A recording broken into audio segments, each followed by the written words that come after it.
प्यारे छात्र एवं छात्राओं, आज के इस YouTube चैनल पर आप सबका स्वागत है।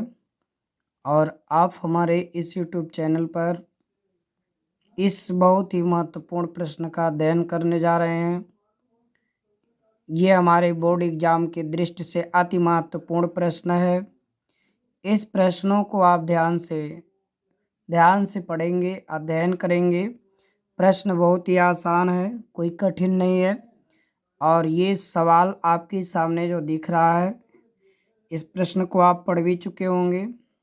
जो लोग नहीं पढ़े वो ध्यान से इसका अध्ययन कर लें और अपने दोस्तों के पास भी शेयर ज़रूर करें। और हमें अपने कमेंट के माध्यम से ज़रूर बताइएगा वीडियो कैसा लग रहा है। अब आपको यहाँ देखिए सवाल है, यक्स अक्ष पर वह बिंदु ज्ञात कीजिए जो 2-5 और 2-2 से समदूरस्थ है। तो इस प्रश्न से आपके समझ में आ गया होगा। देखिए, एक्स अक्ष पर वह बिंदु बताना है जो इन बिंदुओं से समदूरस्थ है। हम मान लेते हैं, ध्यान से आप समझेंगे, थोड़ा सा डिटेल हम समझाएंगे। यह मूल बिंदु है, इसका निर्देशांक 0 0 होता है। क्यों 0 0 होता है? क्योंकि मूल बिंदु है। भाई आप गाड़ी स्टार्ट करते हो, गाड़ी को आगे नहीं बढ़ाते हो तो उसका कांटा क्या रहता है? शून्य रहता है। इसका मतलब आप इस पॉइंट पे रुके हो, यहीं से आपको मेजरमेंट किधर भी डायरेक्शन के हिसाब से लेनी है। तो इसलिए ये पॉइंट आपका मूल बिंदु कहलाता है, क्योंकि आप यहीं से अपनी शुरुआत करते हैं।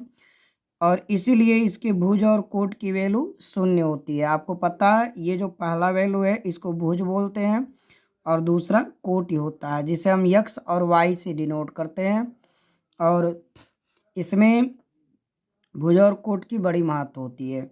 मूल बिंदु से ऊपर की दूरियां धन ली जाती हैं और नीचे की दूरियां ऋण ली जाती हैं। और मूल बिंदु के दाहिने ओर की दूरियां प्लस और बाएं ओर की दूरियां माइनस। आप अब ध्यान से देखिए, सवाल कह रहा है 2-5। अगर मैं आपको इस फिगर के अनुसार समझा देता हूँ, एक बिंदु 2-5, आप सपोज करिए 2 इसमें आपको बिंदु निर्धारण करने भी आ जाएगा, आपको सवाल भी आ जाएगा। 2-5, देखिए भुज क्या है? +2।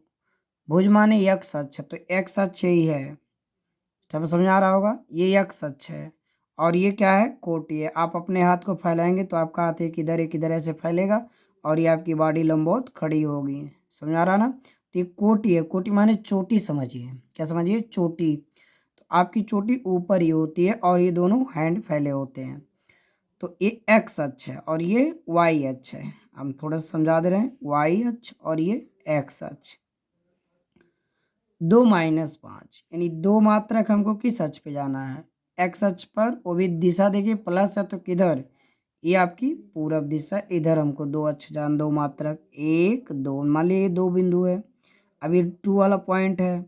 और -5 देखिए ये माइनस है तो वो भी किस पे है? कोट का मान है, वाई का, तो नीचे ये -1 -2 -3 -4 -5 ये है।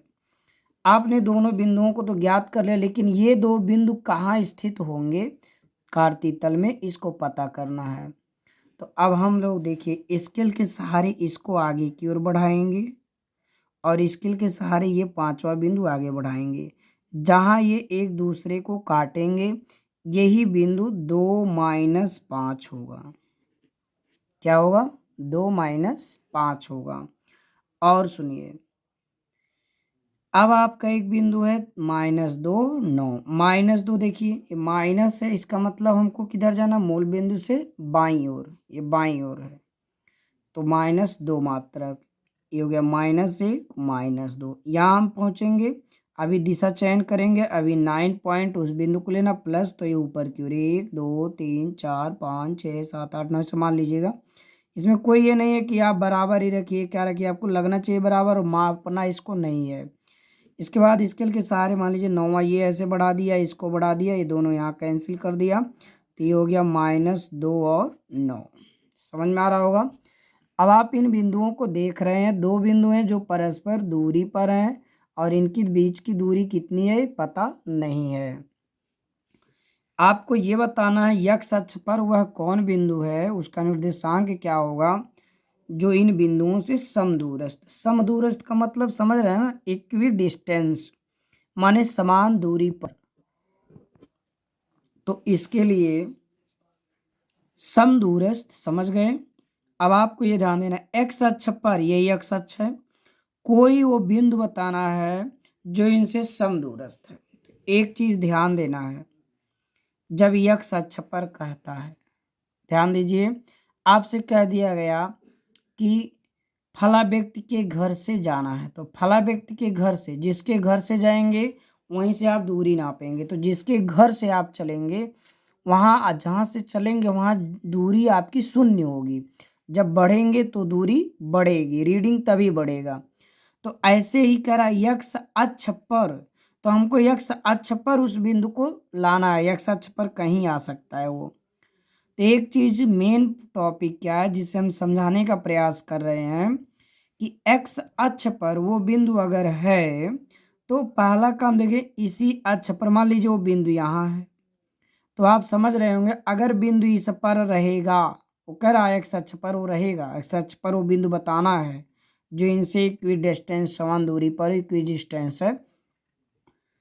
तो आपको करना क्या है, ये बिंदु अगर एक्स अक्ष पर है, ठीक है ना, अगर एक्स अक्ष पर होगा तो आपको पता हो गया वाई अक्ष पे एक भी पॉइंट नहीं चलना है। क्यों? क्योंकि वो बिंदु इस एक्स अक्ष पे फिक्स है। अगर कोई बिंदु यहाँ रुका है एक्स अक्ष पर, तो इसका मतलब वो इसी अक्ष पे स्थित है, तो वाई अक्ष पे उसकी कोई दूरी चलनी नहीं है, क्योंकि वो कह दिया एक्स अक्ष पे उसको बताना है, एक्स अक्ष पर वो बिंदु बताना है। समझ में आ गया होगा।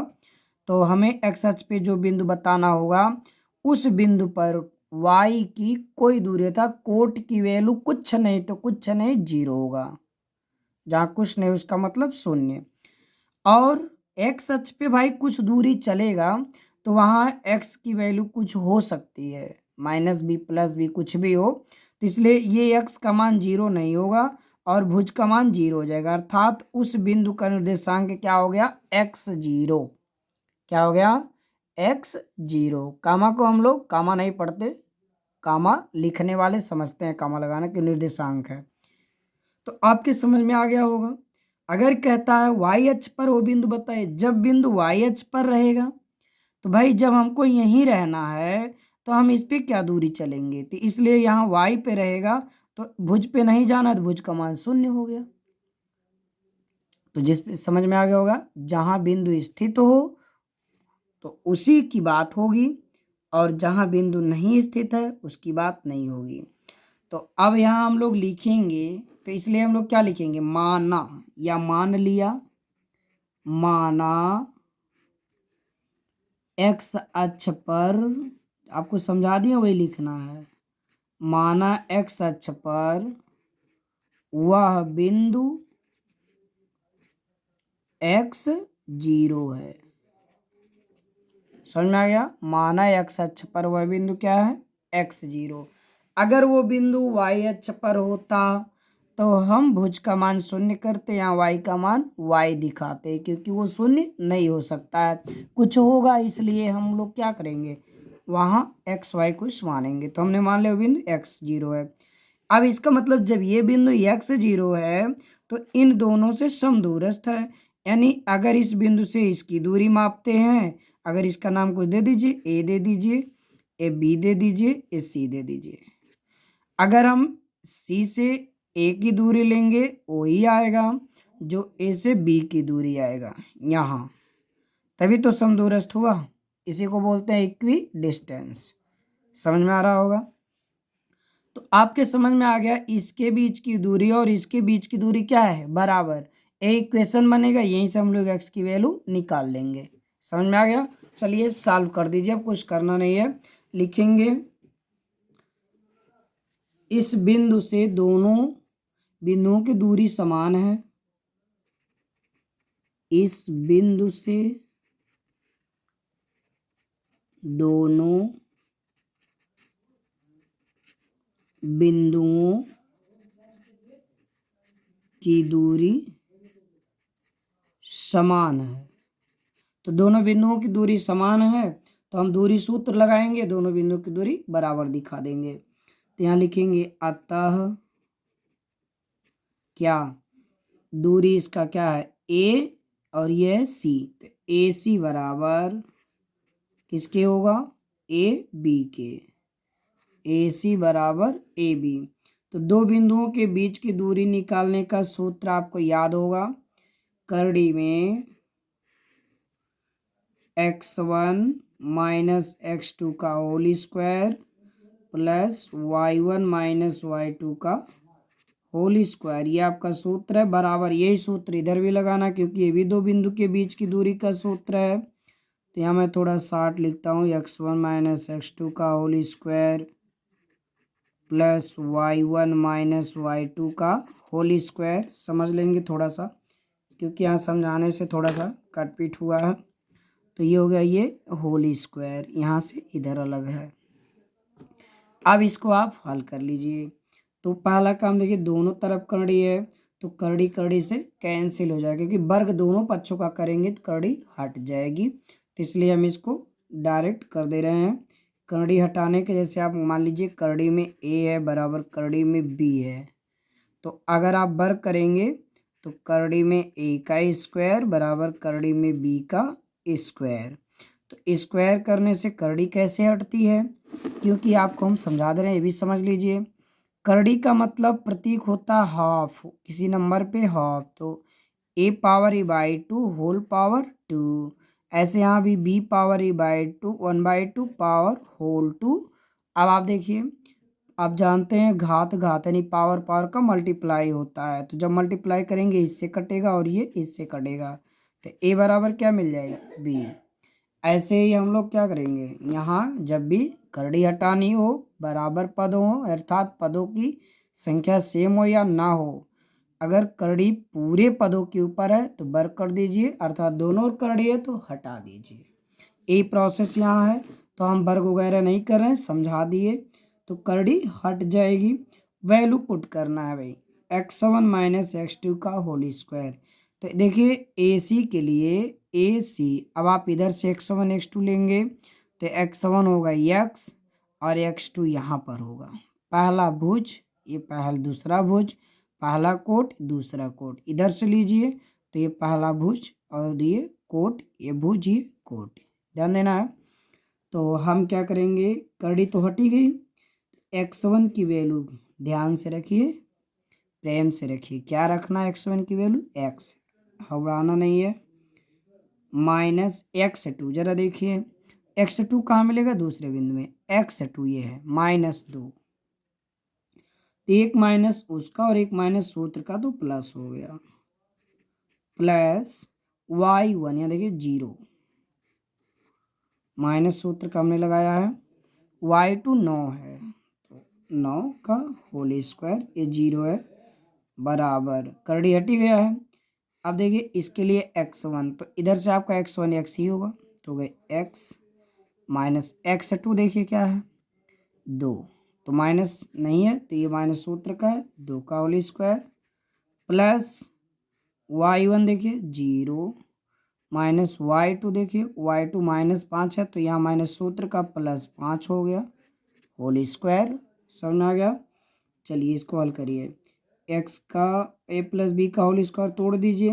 तो इसके तो देखिए कभी आपको सूत्र अगर ना याद हो ना तो क्या करो, वर्ग है तो इसका वर्ग करो, इसका वर्ग करो, दोनों का गुणा करके दूना कर दो। क्या बोला हमने, देखो पहले पद का वर्ग दूसरे पद का वर्ग, प्लस है तो प्लस, माइनस है तो माइनस बढ़ाना है, प्लस इनका गुणा 2x, 2 गुणे x करोगे ना आएगा 2x का दूना 4x, यही तो 2ab है।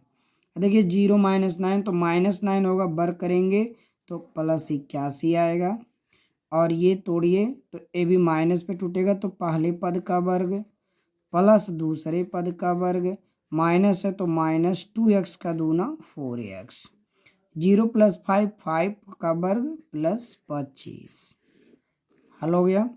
अब इसको क्या करें, देखिए बराबर पद, बराबर के इधर उधर बराबर पद कैंसिल होते हैं क्योंकि ट्रांसफर होंगे चिन्ह बदल जाएंगे, अपोजिट होगा, ये कट गया इससे, 2 का वर्ग कट गया 2 के वर्ग से। देखिए ये नहीं काटना गलती से, क्योंकि ये प्लस है माइनस है, अभी इधर आएगा तो प्लस हो जाएगा ना, इसलिए नहीं काटना है।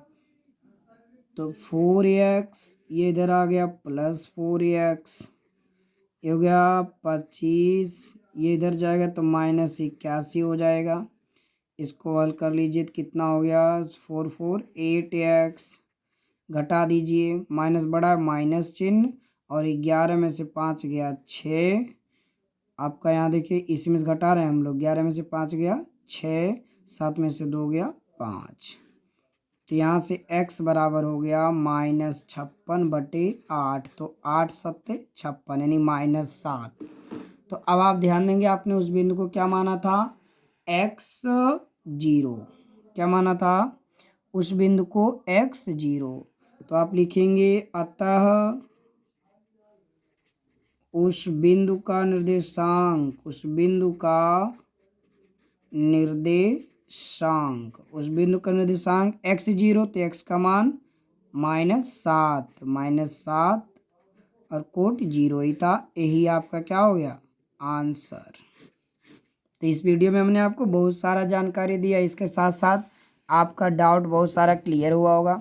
ज़रूर एक कमेंट करें, और अगर हमारे इस चैनल पर नए हो तो चैनल को सब्सक्राइब भी करिए और शेयर भी करिए। थैंक्स।